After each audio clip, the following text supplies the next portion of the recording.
आजकल प्रॉपर्टी के लेन देन में एक बहुत बड़ा फ्रॉड सामने आ रहा है।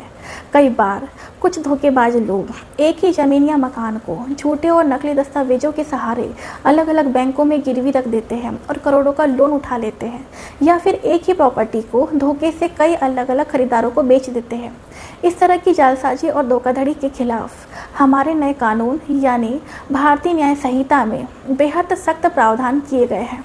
ऐसे मामलों में मुख्य रूप से बीएनएस की धारा 318 जो कि धोखाधड़ी यानी चीटिंग की धारा है, और धारा 336 और 340 लगाई जाती हैं जो कि फर्जी दस्तावेज बनाने यानी फॉर्जरी और नकली कागजात को असली बताकर इस्तेमाल करने का गंभीर अपराध है। यह गैर जमानती धाराएं हैं जिन पर आरोपी को सालों की जेल और भारी जुर्माना हो सकता है। अब सवाल यह है कि अगर आप कोई प्रॉपर्टी खरीद रहे हैं या अनजाने में ऐसे किसी विवाद में फंस गए हैं तो खुद को कैसे बचाएं।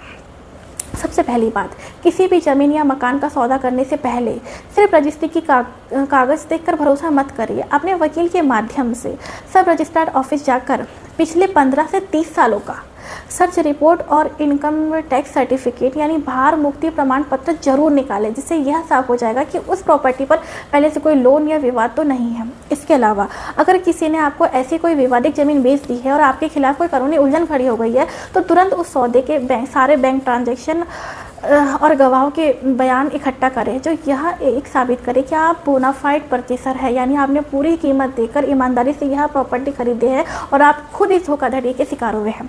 इसके बाद आप असली धोखेबाज के खिलाफ पुलिस में तुरंत एफआईआर दर्ज करवा सकते हैं। अपने खून पसीने की कमाई को सुरक्षित रखना और सही कानूनी प्रक्रिया को अपनाना कोई गलत नहीं है, बल्कि एक समझदार नागरिक की पहचान है। इस बेहद ज़रूरी जानकारी को अभी सेव कर लीजिए और अपने परिवार तथा दोस्तों के साथ इसे ज़रूर शेयर करें।